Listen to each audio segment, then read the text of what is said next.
سورہ مرسلات نام، پہلی ہی آیت کے لفظ والمرسلات کو اس سورت کا نام قرار دیا گیا ہے۔ زمانہ نزول، اس کا پورا مضمون یہ ظاہر کر رہا ہے کہ یہ مکہ معظمہ کے ابتدائی دور میں نازل ہوئی ہے۔ اس سے پہلے کی دو صورتیں سورہ قیامہ اور سورہ دہر، اور اس کے بعد کی دو صورتیں سورہ نبا اور سورہ نازعات اگر ملا کر پڑھی جائیں تو صاف محسوس ہوتا ہے کہ یہ سب ایک ہی دور کی نازل شدہ صورتیں ہیں اور ایک ہی مضمون ہے جس کو ان میں مختلف پیرایوں سے اہل مکہ کے ذہن نشین کرایا گیا ہے۔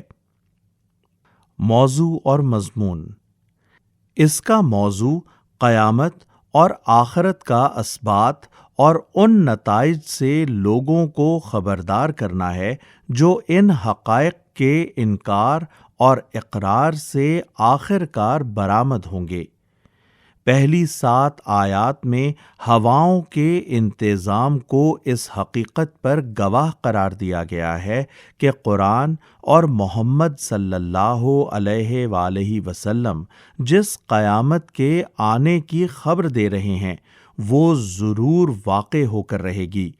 ان میں استدلال یہ ہے کہ جس قادر مطلق نے زمین پر یہ حیرت انگیز انتظام قائم کیا ہے اس کی قدرت قیامت برپا کرنے سے عاجز نہیں ہو سکتی، اور جو صریح حکمت اس انتظام میں کارفرما نظر آ رہی ہے وہ اس بات کی شہادت دیتی ہے کہ آخرت ضرور ہونی چاہیے، کیونکہ حکیم کا کوئی فعل عبث اور بے مقصد نہیں ہو سکتا، اور آخرت نہ ہو تو اس کے معنی یہ ہے کہ یہ سارا کارخانہ ہستی سراسر فضول ہے۔ اہل مکہ بار بار کہتے تھے کہ جس قیامت سے تم ہم کو ڈرا رہے ہو اسے لا کر دکھاؤ، تب ہم اسے مانیں گے۔ آیت 8 سے 15 تک ان کے اس مطالبے کا ذکر کیے بغیر اس کا جواب دیا گیا ہے کہ وہ کوئی کھیل یا تماشا تو نہیں ہے کہ جب کوئی مسخرہ اسے دکھانے کا مطالبہ کرے اسی وقت وہ فوراً دکھا دیا جائے۔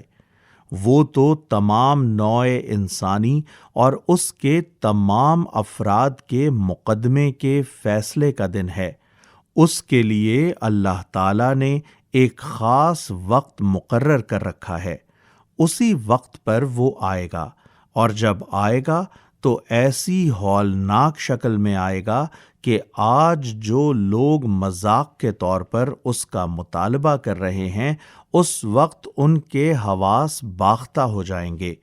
اس وقت انہی رسولوں کی شہادت پر ان کے مقدمے کا فیصلہ ہوگا جن کی دی ہوئی خبر کو یہ منکرین آج بڑی بے باکی کے ساتھ جھٹلا رہے ہیں۔ پھر انہیں خود پتہ چل جائے گا کہ انہوں نے کس طرح خود اپنے ہاتھوں اپنی تباہی کا سامان کیا ہے۔ آیت 16 سے 28 تک مسلسل قیامت اور آخرت کے وقوع اور وجوب کے دلائل دیے گئے ہیں۔ ان میں بتایا گیا ہے کہ انسان کی اپنی تاریخ، اس کی اپنی پیدائش اور جس زمین پر وہ زندگی بسر کر رہا ہے اس کی اپنی ساخت اس بات کی شہادت دے رہی ہے کہ قیامت کا آنا اور عالم آخرت کا برپا ہونا ممکن بھی ہے اور اللہ کی حکمت کا تقاضا بھی۔ انسانی تاریخ بتا رہی ہے کہ جن قوموں نے بھی آخرت کا انکار کیا وہ آخر کار بگڑیں اور تباہی سے دوچار ہوئیں۔ اس کے معنی یہ ہیں کہ آخرت ایک ایسی حقیقت ہے جس سے کسی قوم کا رویہ اگر متصادم ہو تو اس کا انجام وہی ہوتا ہے جو اس اندھے کا انجام ہوتا ہے جو سامنے سے آتی ہوئی گاڑی کے مقابلے میں بگ ٹٹ بھاگا چلا جا رہا ہو، اور اس کے معنی یہ بھی ہیں کہ کائنات کی سلطنت میں صرف قوانین طبعی یعنی فزیکل لاز ہی کار فرما نہیں ہیں، بلکہ ایک قانون اخلاقی یعنی مورل لا بھی کام کر رہا ہے، جس کے تحت خود اس دنیا میں بھی مکافات عمل کا سلسلہ جاری ہے، لیکن دنیا کی موجودہ زندگی میں یہ مکافات چونکہ اپنی کامل اور مکمل صورت میں واقع نہیں ہو رہی ہے، اس لیے کائنات کا اخلاقی قانون لازماً یہ تقاضا کرتا ہے کہ کوئی وقت ایسا آئے جب یہ بھرپور طریقے سے واقع ہو اور ان تمام بھلائیوں اور برائیوں کی پوری جزا اور سزا دی جائے جو یہاں جزا سے محروم رہ گئی ہیں یا سزا سے بچ نکلی ہیں۔ اس کے لیے ناگزیر ہے کہ موت کے بعد دوسری زندگی ہو، اور انسان کی پیدائش دنیا میں جس طرح ہوتی ہے اس پر اگر انسان غور کرے تو اس کی عقل بشرط یہ کہ وہ سلیم ہو اس بات کو ماننے سے انکار نہیں کر سکتی کہ جس خدا نے ایک حقیر نطفے سے ابتدا کر کے اسے پورا آدمی بنا دیا، اس کے لیے اسی آدمی کو پھر پیدا کر دینا یقیناً ممکن ہے۔ زندگی بھر انسان جس زمین پر رہتا ہے، مرنے کے بعد اس کے اجزائے جسم کہیں غائب نہیں ہو جاتے، اسی زمین پر ان کا ایک ایک ذرہ موجود رہتا ہے، اسی زمین کے خزانوں سے وہ بنتا اور پھلتا پھولتا اور پرورش پاتا ہے، اور پھر اسی زمین کے خزانوں میں واپس جمع ہو جاتا ہے۔ جس خدا نے اسے پہلے زمین کے ان خزانوں سے نکالا تھا، وہی ان میں جمع ہو جانے کے بعد اسے پھر ان سے نکال لا سکتا ہے۔ اس کی قدرت پر غور کرو تو تم اس سے انکار نہیں کر سکتے کہ وہ ایسا کر سکتا ہے، اور اس کی حکمت پر غور کرو تو تم اس سے بھی انکار نہیں کر سکتے کہ زمین پر جو اختیارات اس نے تمہیں دیے ہیں ان کے صحیح اور غلط استعمال کا حساب لینا یقیناً اس کی حکمت کا تقاضا ہے، اور بلا حساب چھوڑ دینا سراسر حکمت کے خلاف ہے۔ اس کے بعد آیات 28 سے 40 تک آخرت کے منکرین کا، اور 41 سے 45 تک ان لوگوں کا انجام بیان کیا گیا ہے جنہوں نے اس پر ایمان لا کر دنیا میں اپنی عاقبت سنوارنے کی کوشش کی ہے، اور عقائد و افکار، اخلاق و اعمال اور سیرت و کردار کی ان برائیوں سے اجتناب کیا ہے جو چاہے آدمی کی دنیا بناتی ہوں مگر اس کی عاقبت خراب کر دینے والی ہوں۔ آخر میں منکرین آخرت اور خدا کی بندگی سے منہ موڑنے والوں کو متنبہ کیا گیا ہے کہ دنیا کی چند روزہ زندگی میں جو کچھ مزے اڑانے ہیں اڑا لو، آخر کار تمہارا انجام سخت تباہ کن ہوگا۔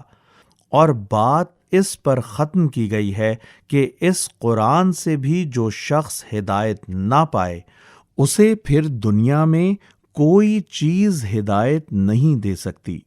بسم اللہ الرحمن الرحیم، اللہ کے نام سے جو بے انتہا مہربان اور رحم فرمانے والا ہے۔ والمرسلات عرفا، قسم ہے ان ہواؤں کی جو پے در پے بھیجی جاتی ہیں۔ فالعاصفات عصفا، پھر طوفانی رفتار سے چلتی ہیں۔ والناشرات نشرا، اور بادلوں کو اٹھا کر پھیلاتی ہیں۔ فالفارقات فرقا، پھر ان کو پھاڑ کر جدا کرتی ہیں۔ فالملقیات ذکرا، پھر دلوں میں خدا کی یاد ڈالتی ہیں عذرا او نذرا، عذر کے طور پر یا ڈراوے کے طور پر، یعنی کبھی تو ان کی آمد کے رکنے اور قحط کا خطرہ پیدا ہونے سے دل گداز ہوتے ہیں اور لوگ اللہ سے توبہ اور استغفار کرنے لگتے ہیں۔ کبھی ان کے باران رحمت لانے پر لوگ اللہ کا شکر ادا کرتے ہیں اور کبھی ان کی طوفانی سختی دلوں میں خوف پیدا کرتی ہے اور تباہی کے ڈر سے لوگ خدا کی طرف رجوع کرتے ہیں۔ انما توعدون لواقع، جس چیز کا تم سے وعدہ کیا جا رہا ہے وہ ضرور واقع ہونے والی ہے۔ یعنی ہواؤں کا یہ انتظام اس بات کی شہادت دیتا ہے کہ ایک وقت قیامت ضرور برپا ہوگی۔ ہوا اگرچہ مخلوقات کی زندگی کے لیے ایک اہم ذریعہ ہے، مگر اللہ جب چاہے اسے تباہی کا ذریعہ بنا سکتا ہے اور بنا دیتا ہے۔ فَإِذَا النُّجُومُ طُمِسَتْ، پھر جب ستارے ماند پڑ جائیں گے، وَإِذَا السَّمَاءُ فُرِجَتْ، اور آسمان پھاڑ دیا جائے گا، وَإِذَا الْجِبَالُ نُسِفَتْ، اور پہاڑ دھنک ڈالے جائیں گے، وَإِذَا الرُّسُلُ أُقِّتَتْ، اور رسولوں کی حاضری کا وقت آ پہنچے گا۔ قرآن عظیم میں متعدد مقامات پر یہ بات بیان کی گئی ہے کہ میدان حشر میں جب نوع انسانی کا مقدمہ پیش ہوگا تو ہر قوم کے رسول کو شہادت کے لیے پیش کیا جائے گا تاکہ وہ اس امر کی گواہی دے کہ اس نے اللہ کا پیغام لوگوں تک پہنچا دیا تھا۔ اس روز وہ چیز واقع ہو جائے گی، لِأَيِّ يَوْمٍ أُجِّلَتْ، کس روز کے لیے یہ کام اٹھا رکھا گیا ہے؟ لِيَوْمِ الْفَصْلِ، فیصلے کے روز کے لیے۔ وَمَا أَدْرَاكَ مَا يَوْمُ الْفَصْلِ، کہ وہ فیصلے کا دن کیا ہے؟ وَيْلٌ يَوْمَئِذٍ لِّلْمُكَذِّبِينَ، تباہی ہے اس دن جھٹلانے والوں کے لیے۔ أَلَمْ نُهْلِكِ الْأَوَّلِينَ، کیا ہم نے اگلوں کو ہلاک نہیں کیا؟ ثُمَّ نُتْبِعُهُمُ الْآخِرِينَ، پھر انہی کے پیچھے ہم بعد والوں کو چلتا کریں گے۔ كَذَلِكَ نَفْعَلُ بِالْمُجْرِمِينَ، مجرموں کے ساتھ ہم یہی کچھ کیا کرتے ہیں۔ وَيْلٌ يَوْمَئِذٍ لِّلْمُكَذِّبِينَ، تباہی ہے اس دن جھٹلانے والوں کے لیے۔ یہاں یہ فقرہ اس معنی میں ارشاد ہوا ہے کہ دنیا میں ان کا جو انجام ہوا ہے یا آئندہ ہوگا وہ ان کی اصل سزا نہیں ہے، بلکہ اصلی تباہی تو ان پر فیصلے کے دن نازل ہوگی۔ أَلَمْ نَخْلُقكُّم مِّن مَّاءٍ مَّهِينٍ، کیا ہم نے ایک حقیر پانی سے تمہیں پیدا نہیں کیا؟ فَجَعَلْنَاهُ فِي قَرَارٍ مَّكِينٍ، اور ایک مقررہ مدت تک، إِلَى قَدَرٍ مَّعْلُومٍ،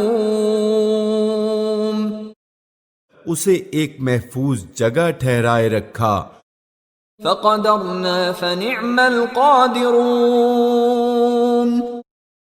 تو دیکھو ہم اس پر قادر تھے، پس ہم بہت اچھی قدرت رکھنے والے ہیں۔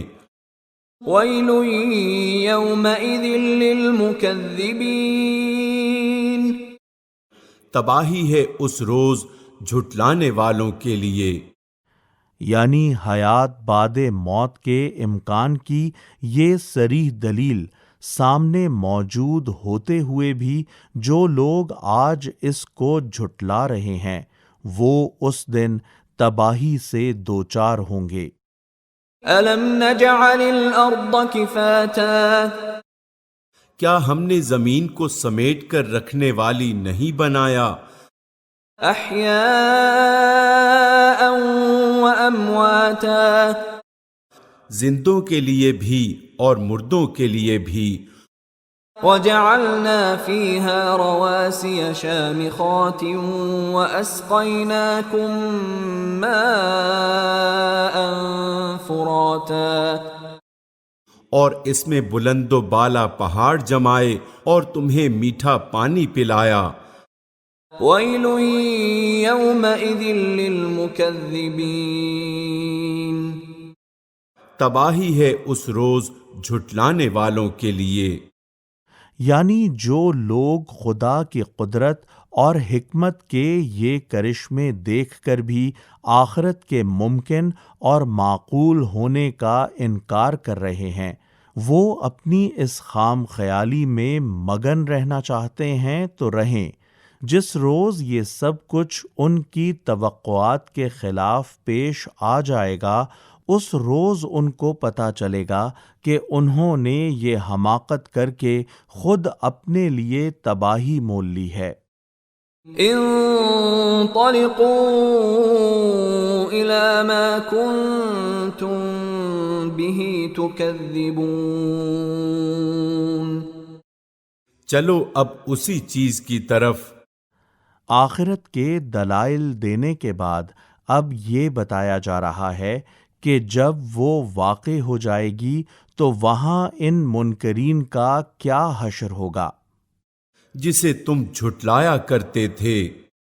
انطلقوا إلى ظل ذي 3 شعب چلو اس سائے کی طرف جو 3 شاخوں والا ہے۔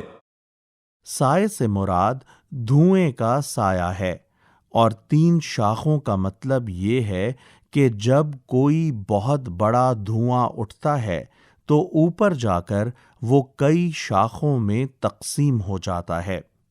لا ظليل ولا يغني من اللهب نہ ٹھنڈک پہنچانے والا اور نہ آگ کی لپٹ سے بچانے والا۔ انها ترمي بشرر كالقصر وہ آگ محل جیسی بڑی چنگاریاں پھینکے گی۔ كأنه جمالة صفر جو اچھلتی ہوئی یوں محسوس ہوں گی گویا کہ وہ زرد اونٹ ہیں۔ ويل يومئذ للمكذبين تباہی ہے اس دن جھٹلانے والوں کے لیے۔ هذا يوم لا ينطقون یہ وہ دن ہے جس میں وہ کچھ نہ بولیں گے۔ ولا يؤذن لهم فيعتذرون اور نہ انہیں موقع دیا جائے گا کہ کوئی عذر پیش کریں۔ یعنی ان کے خلاف مقدمہ ایسی مضبوط شہادتوں سے ثابت کر دیا جائے گا کہ وہ دم بخود رہ جائیں گے اور ان کے لیے اپنی معذرت میں کچھ کہنے کی گنجائش باقی نہ رہے گی۔ ويل يومئذ للمكذبين تباہی ہے اس دن جھٹلانے والوں کے لیے۔ هذا يوم الفصل جمعناكم والأولين یہ فیصلے کا دن ہے، ہم نے تمہیں اور تم سے پہلے گزرے ہوئے لوگوں کو جمع کر دیا ہے۔ فَإِن كَانَ لَكُمْ كَيْدٌ فَكِيدُونِ اب اگر کوئی چال تم چل سکتے ہو تو میرے مقابلے میں چل دیکھو۔ وَيْلٌ يَوْمَئِذٍ لِّلْمُكَذِّبِينَ تباہی ہے اس دن جھٹلانے والوں کے لیے۔ ان المتقین فی ظلال وعیون، متقی لوگ آج سایوں اور چشموں میں ہیں، وفواکہ مما یشتہون، اور جو پھل وہ چاہیں ان کے لیے حاضر ہیں۔ کلوا واشربوا ہنیئا بما کنتم تعملون، کھاؤ اور پیو مزے سے اپنے ان اعمال کے صلے میں جو تم کرتے رہے ہو۔ انا کذالک نجزی المحسنین، ہم نیک لوگوں کو ایسی ہی جزا دیتے ہیں۔ ویل یومئذ للمکذبین، تباہی ہے اس دن جھٹلانے والوں کے لیے۔ کلوا وتمتعوا قلیلا انکم مجرمون، کھا لو اور مزے کر لو تھوڑے دن۔ اب کلام کو ختم کرتے ہوئے نہ صرف کفار مکہ کو بلکہ دنیا کے تمام کفار کو مخاطب کرتے ہوئے یہ کلمات ارشاد فرمائے جا رہے ہیں۔ حقیقت میں تم لوگ مجرم ہو۔ ویل یومئذ للمکذبین، تباہی ہے اس روز جھٹلانے والوں کے لیے۔ وَإِذَا قِيلَ لَهُمُ ارْكَعُوا لَا يَرْكَعُونَ، جب ان سے کہا جاتا ہے کہ اللہ کے آگے جھکو تو نہیں جھکتے۔ وَيْلٌ يَوْمَئِذٍ لِّلْمُكَذِّبِينَ، تباہی ہے اس روز جھٹلانے والوں کے لیے۔ فَبِأَيِّ حَدِيثٍ بَعْدَهُ يُؤْمِنُونَ، اب اس قرآن کے بعد اور کون سا کلام ایسا ہو سکتا ہے جس پر یہ ایمان لائیں؟